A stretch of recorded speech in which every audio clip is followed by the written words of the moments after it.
जय श्री राम। प्रिय भक्त मित्रों,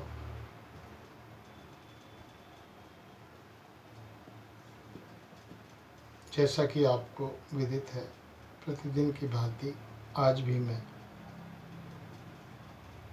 श्री रामचरितमानस श्री गोस्वामी तुलसीदास जी महाराज द्वारा रचित से अयोध्या कांड का पाठ सुना रहा हूँ।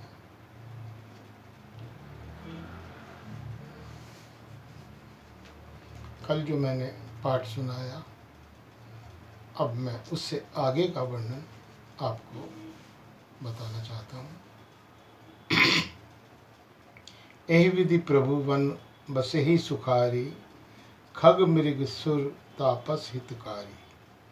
कहेउ राम वन गवनु सुहावा, सुनहु सुमंत अवध जिमि आवा।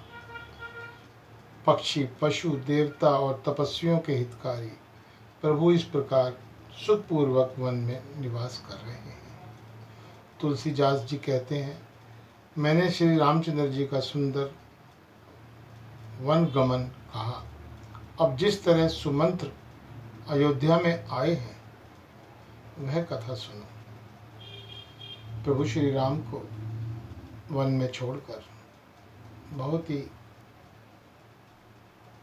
बेमन होकर सुमंत जी अयोध्या पहुँचे हैं।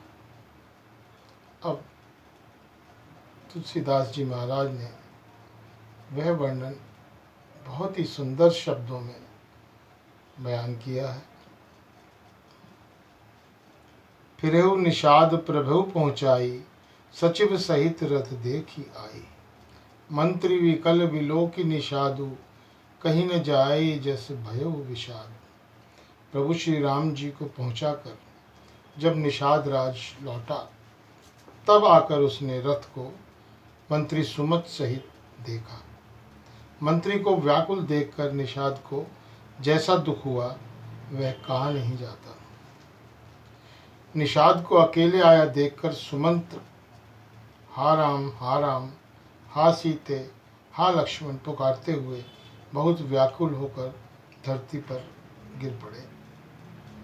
घोड़े दक्षिण दिशा की ओर, जिस ओर श्री रामचंद्र जी गए थे, देख देख कर हिनहिनाते हैं, मानो बिना पंख के पक्षी व्याकुल हो रहे हैं। वे न तो घास चरते हैं, न पानी पीते हैं, केवल आंखों से जल बहा रहे हैं। श्री राम जी के घोड़ों को इस दशा में देखकर सब निषाद व्याकुल हो गए। तब धीरज धरकर निषाद राज कहने लगा, हे सुमंत जी, अब विषाद को छोड़िए। आप पंडित और परमार्थ के जानने वाले हैं। विधाता को प्रतिकूल जानकर धैर्य धारण कीजिए। विविधि कथा कही कही मृदुबानी, रथ बैठा रही बर बस आनी।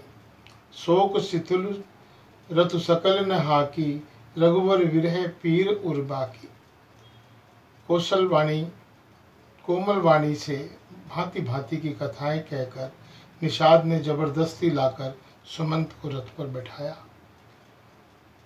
परंतु शोक के मारे वे इतने शिथिल हो गए कि रथ को हाँक नहीं पा रहे। उनके हृदय में श्री रामचंद्र जी के विरह की बड़ी तीव्र वेदना है। घोड़े तड़फड़ाते हैं और ठीक रास्ते पर नहीं चलते, मानो जंगली पशु लाकर रथ में जोत दिए हों। वे श्री राम जी के वियोगी घोड़े कभी ठोकर खाकर गिर पड़ते हैं, कभी घूमकर पीछे की ओर देखते हैं। वे तीक्ष्ण दुख से व्याकुल हैं।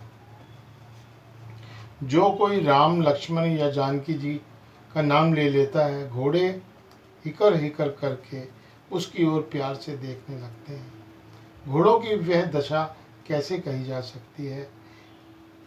ऐसे व्याकुल है जैसे मणि के बिना सांप व्याकुल होता है।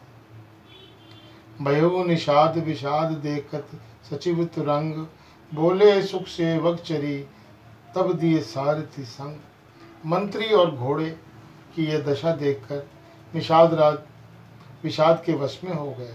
तब उसने अपने 4 उत्तम सेवक बुलाकर सारथी के साथ कर दिए। निषाद राज गुह सुमंत जी को पहुंचाकर विदा करके लौटा।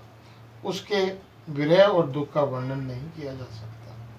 वे चारों निषाद रथ को लेकर अवध को चले।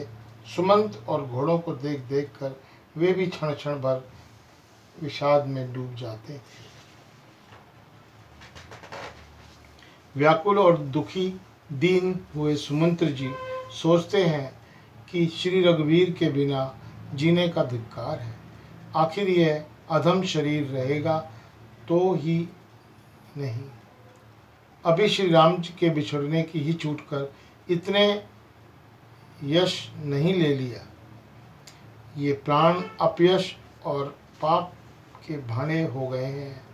अब ये किस कारण कूच नहीं करते, क्यों नहीं निकलते।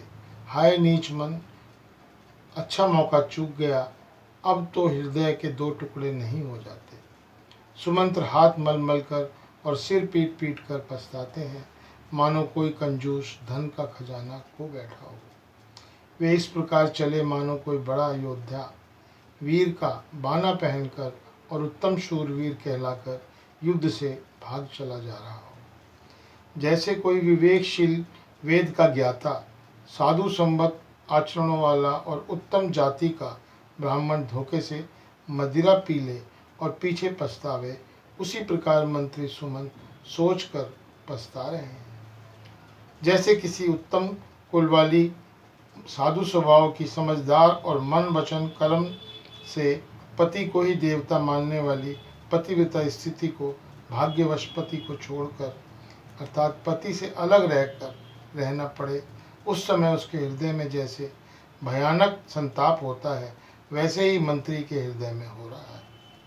नेत्रों में जल भरा है, दृष्टि मंद हो गई है और कानों से सुनाई नहीं पड़ता। व्याकुल हुई बुद्धि बेठिकाने हो गई और होठ सूख रहे हैं। मुंह में लाठी लग गई है, किंतु ये सब मृत्यु के लक्षण हो जाने पर भी प्राण नहीं निकलते, क्योंकि हृदय में अवध रूपी किवाड़ लगे हैं। अर्थात 14 वर्ष बीत जाने पर भगवान फिर मिलेंगे, यही आशा रुकावट डाल रही है। सुमंत जी के मुख का रंग बदल गया है, जो देखा नहीं जाता। ऐसे मालूम होता है मानो इन्होंने माता पिता को मार डाला हो। उनके मन में राम वियोग रूपी हानि महान ग्लानि छा रही है। जैसे कोई पापी मनुष्य नरक को जाता हुआ रास्ते में सोच कर रहा हो।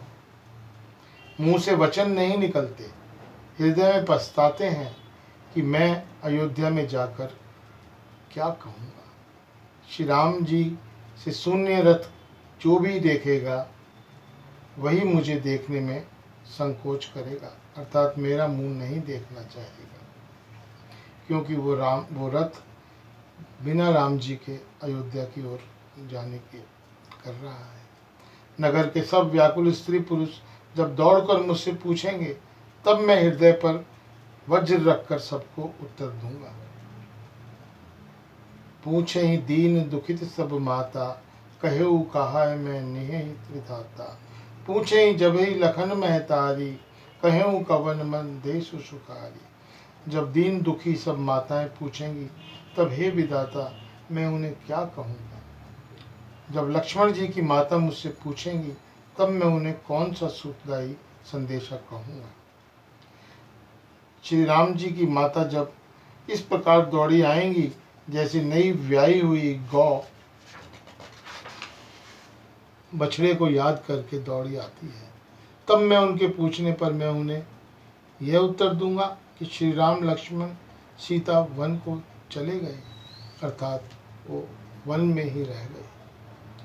जय श्री राम, जय श्री राम, जय श्री राम। आज केवल इतना, शेष कल।